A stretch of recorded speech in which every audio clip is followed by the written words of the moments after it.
Bonjour, Citoyen TV, la chaîne de l'Afrique digne et de sa diaspora, vous présente les brèves.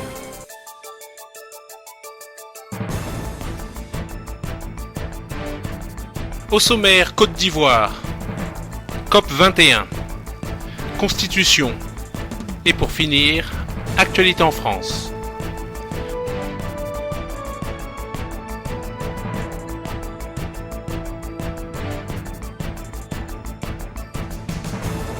Commençons avec la Côte d'Ivoire. Le village du défunt ministre Émile Bogadoudou, encore attaqué en 2 jours consécutifs. Cette fois sous le regard approbateur des soldats de l'ONU en Côte d'Ivoire, de la gendarmerie et de la police. Hélas, vous avez dit pays sécurisé, non, dites plutôt tueurs sécurisés.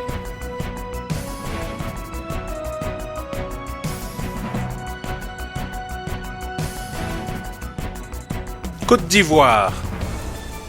La direction du FPI rencontre les élus. La direction du Front populaire ivoirien a initié ce matin du 7 novembre 2015 une série de rencontres avec les structures spécialisées du parti afin d'élargir les bases de la réflexion relative aux perspectives de la lutte. À l'issue du secrétariat général du 31 octobre 2015, qui a fait le bilan de la lutte et dégagé des perspectives, le secrétariat exécutif a rencontré ce samedi 7 novembre le groupe parlementaire FPI de la précédente législature et les ex-présidents des conseils généraux et les maires.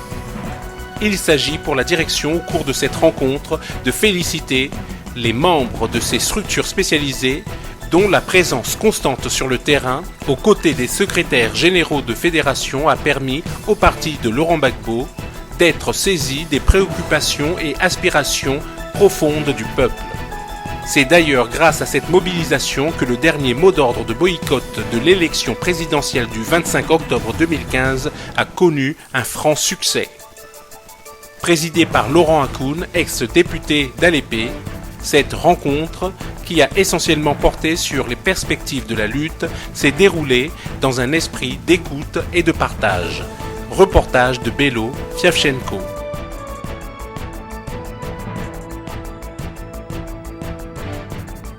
Tout de suite, liberté d'expression. Alors le monsieur météo de France 2, Philippe Verdier, a été licencié là récemment pour avoir publié son livre Climato-sceptique. Qu'est-ce que ça vous inspire ? C'est une honte. C'est une honte. Je le dis et je ne pensais pas qu'en France on en soit arrivé là. Ceux qui se battent pas pour la liberté d'expression sont, j'allais dire, méprisables. Et je le dis franchement, licencier quelqu'un pour son opinion, mais où va la France ? Toute l'histoire de la France, ça a été une France qui s'est construite sur des gens qui contestaient à un moment donné. Alors on peut être d'accord. Et je vous dis, je ne suis pas un homme de droite ou de gauche, mais je pense que la liberté d'expression, c'est fondamental. Et tous les journalistes devaient peser ce qui s'est fait. C'est pire que Charlie. C'est vraiment une honte. Qu'est-ce qu'il a fait ? Il a dit, ben oui, écoutez, tout le monde me dit le climat, il y a un certain nombre de gens qui ne sont pas d'accord, écoutons-les. Monsieur le Président de la République, il est puni. C'est pas normal. Et à propos de Nathalie Kosciusko-Morizet qui qualifie les climato-sceptiques de connards, ça vous inspire ? Je la comprends pas, parce que c'est une femme intelligente, elle a fait une grande école, Polytechnique, oui, donc c'est plutôt une école respectable dans l'histoire de la France, et qu'elle dise ça, déjà, c'est vraiment, pour ses collègues, je trouve ça lamentable. Enfin bon, c'est un problème. Mais c'est pas ça, c'est que à partir du moment où elle estime les sciences, ne pas admettre une théorie qui n'est pas dans la ligne du parti, pour moi c'est aussi méprisable, parce que toute l'histoire des sciences, c'est fait par des gens contestateurs. Toute. Quand on regarde les grandes découvertes, c'est depuis la Terre qui tourne autour du Soleil, ou le Galilée, etc. Donc c'est vraiment des gens qui à un moment donné ont eu à lutter contre une pensée unique.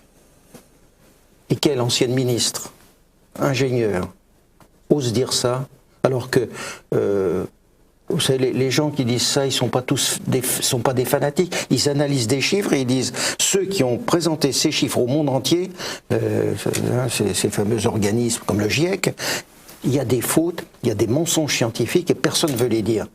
Mais derrière, il y a beaucoup d'argent. Et est-ce qu'ils ont le droit de le dire? S'ils n'ont plus le droit de le dire, si les gens qui sont à France 2 se font mettre à la porte à partir du moment où ils disent, ils lèvent le doigt, non, où va-t-on? Ça, c'est lamentable. Tout de suite, COP 21. Et notre invité ce soir est Jean-Louis Buttret. Bonsoir monsieur. Bonsoir. Vous êtes le président de la Fédération Environnement Durable. On va aborder la question de la COP 21 dans une seconde, mais avant, est-ce que vous pouvez nous présenter votre Fédération Environnement Durable? C'est une fédération d'associations. Actuellement, le nombre dépasse 1050. Et tous les jours, pratiquement, on a des nouveaux adhérents parce que, comme on s'occupe, bien sûr, des éoliennes qui poussent partout en France, tous les jours, il y a des gens qui sont confrontés à ces problèmes. Donc, c'est la Fédération Environnement Durable. Et en tant que spécialiste de l'environnement, est-ce que vous pensez que la COP 21 peut apporter des changements concrets dans les pays qui vont y participer? Non, enfin honnêtement, je pense que c'est une affaire absolument mal partie depuis longtemps. Pourquoi? Parce que d'abord, est-ce que le gaz carbonique est ou non facteur de réchauffement du climat? Il y en a qui le disent, mais ce qui est scandaleux, c'est que ceux qui osent dire que c'est pas vrai n'ont pas le droit, ce qui est pas normal. Mais surtout, même si on admet que c'est ce CO2 et qu'on fait le bilan mondial du CO2, et on s'aperçoit que c'est quoi? C'est toutes les grandes civilisations actuellement, disons, développées, se sont développées à partir du charbon qui émet du CO2, des ressources fossiles qui émettent du CO2, et maintenant, elles regardent les pays qui se développent, c'est-à-dire la Chine et l'Inde, qui sont une masse de personnes bien plus importante, qui sont en train de faire la même chose et qui utilisent leurs ressources pour se développer. Donc, si vous aimez mieux, c'est des pays riches qui d'un seul coup veulent imposer aux pays pauvres un non-développement de leur énergie qui provient des ressources fossiles. Donc, c'est d'abord injuste. De quoi on se mêle lorsqu'on dit ça? Et ensuite, quand on regarde les chiffres et qu'on voit où en est l'Inde et où en est la Chine, comment peut-on leur interdire de se développer? Par exemple, un domaine que je connais bien, c'est l'électricité. Va-t-on leur interdire d'accéder à l'électricité? C'est pas normal. Donc, et quand on voit les masses de gens qu'il faut, si vous voulez, amener à un niveau de développement correct dans le monde, je rappelle que c'est quand même ça qui permet à des gens de se soigner, à tout un tas de choses, disons de se moderniser. Si on veut les interdire, ce n'est pas moral. Donc, je sais que le président de la République se balade actuellement dans un certain nombre de pays pour essayer d'extorquer, j'allais dire, des accords à ces gens-là, qui on peut toujours promettre en 2030 ou 2100, hein. Mais franchement, imaginez qu'ils vont pouvoir réduire leurs émissions comme on voudrait, je crois que c'est pas raisonnable. Et tout ça, c'est sur un mensonge général. Et malheureusement, je dis bien malheureusement, derrière ce mensonge, c'est de l'argent. Qu'est-ce qu'on fait? On dit, on va prendre de l'argent sur un certain nombre de gens, on va le redistribuer. Et là aussi, on peut se poser la question, est-ce que c'est moral? C'est une espèce de bakchiche qu'on donne aux gens. Les pays, disons, riches, ont-ils le droit d'imposer à ces gens qui se développent des contraintes? Il y a un vrai problème, et un problème moral. Tout de suite, Constitution.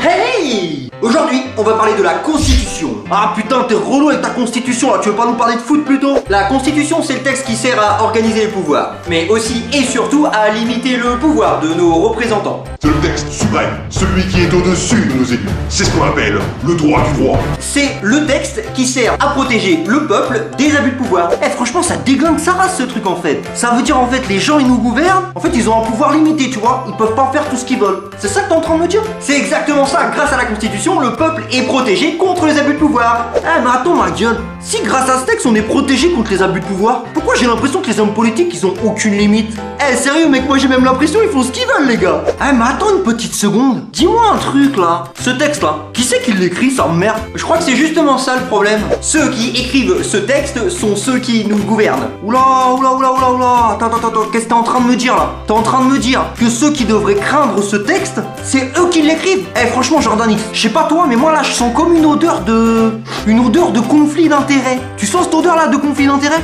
Mais oui, si nos représentants doivent craindre ce texte, il faut absolument pas que ce soit eux qui l'écrivent. Ah ouais j'ai compris. Mais je sens là, il y en a ils sont un peu perdus là. Ça se voit dans le regard. Tu vois ils sont là, ils savent pas trop qu'est-ce que c'est, que... Ah non je comprends pas. Fais-nous un petit résumé Jordan X là, au calme, au KLM. Donc pour résumer, ce sont nos représentants qui fixent eux-mêmes les limites de leur pouvoir. Dans ce livre. Oui je sais, c'est pas la constitution, oui, mais c'est pour l'exemple. Excusez-moi de pas avoir la constitution chez moi. Excusez du peu. C'est donc tout à fait normal que ces gens-là qui nous gouvernent écrivent leur puissance et instituent notre impuissance. Eh ouais les gars, faut pas s'étonner. Peut-être qu'il faudrait que ce soit le peuple lui-même qui écrive sa propre constitution, donc les limites du pouvoir de nos représentants, pour justement éviter les conflits d'intérêts. Une chose est sûre, il faut absolument pas que ce soit les professionnels de la politique qui écrivent la constitution puisqu'ils ont un intérêt personnel à l'écrire. Eh mais attends ma gueule, imagine 2 minutes, on se mettrait nous-mêmes, nous le peuple, à écrire nous-mêmes la constitution ma gueule. Donc un texte qui nous protégerait réellement quoi, tu vois, le truc de ouf quoi, tu vois. Oui, je sais, si on pouvait écrire nous-mêmes la constitution, on mettrait en place le référendum d'initiative populaire, on pourrait révoquer les élus. Ouais parce que actuellement on peut pas les révoquer, hein, même s'ils nous trahissent, hein. Et on pourrait même écrire le contrôle de nos élus. C'est exactement ça ma gueule. Dès qu'ils nous trahissent, on pourrait faire quelque chose, tu vois, on pourrait les révoquer. Bam. Mais bon, voilà, tu vois, tout ça, c'est des exemples, tu vois, on est là, on cherche, tu vois, on est là, tu vois, on cherche, tu vois. Une chose est sûre ma gueule, à la prochaine révolution en France, on l'écrit nous-mêmes cette putain de constitution. Et le prochain mec ose dire, excusez-moi, je pense que ce serait une bonne chose si les professionnels de la politique ils écrivaient eux-mêmes la constitution. Le prochain qui dit ça, Je dégueule sa queue. Si des fois vous avez aimé la vidéo, n'hésitez pas à la partager. Et pour ceux qui veulent voir ma vidéo sur la démocratie, elle est juste ici. Et pour finir, actualité en France. Et pour le Zoom de ce soir, le 11 novembre, justement, nous recevons des invités un peu particuliers pour parler d'un sujet d'actualité. Nous allons revenir évidemment sur 2 ouvrages magnifiques. Jean-Pierre Thurberg, bonjour, vous êtes éditeur. Bonjour. Philippe Conrad, on vous connaît bien entendu. Vous présentez Passé-Présent sur TV Liberté. Vous êtes également historien et patron de la nouvelle revue d'histoire. Alors, pour commencer, donc, comme je viens de le dire, nous sommes le 11 novembre, une date symbolique évidemment pour la Grande Guerre. Est-ce que vous pouvez nous dire, Jean-Pierre, ce qui vous paraît, vous m'avez dit tout à l'heure que le 11 novembre de votre enfance était un peu étiolé. Oui, en avançant en âge, on a tendance à regarder dans le rétroviseur avec de la nostalgie, mais là, elle n'est pas totalement infondée. Je me souviens qu'effectivement, étant enfant à Belfort, ville patriote s'il en est, le 11 novembre était l'occasion de réunir autour du monument aux morts du square du souvenir, le bien nommé, non seulement les anciens combattants, et à l'époque il y avait encore des anciens combattants de 14 vivants capables de porter un drapeau, de faire un discours, etc., mais aussi tous les enfants. Et donc c'était une espèce d'occasion de ferveur patriotique, j'ose le mot, qui maintenant est un peu indécent. Nous nous retrouvions autour de ce monument pour commémorer le sacrifice de tous ceux qui avaient donné le meilleur d'eux-mêmes pour que nous soyons ce que nous étions. Et la Grande Guerre, je crois, est probablement le exemplaire de cet esprit patriotique qui tente à disparaître. Quand je vois aujourd'hui les cérémonies du 11 novembre auxquelles j'assiste, évidemment il n'y a plus aucun ancien de 14, ni même des anciens de 40, ou très peu, mais la jeunesse, on la compte sur les doigts d'une main, parce que les jeunes ne sont plus tellement impliqués dans cette mémoire qui pourtant fait partie du creuset de cette nation qu'est la France.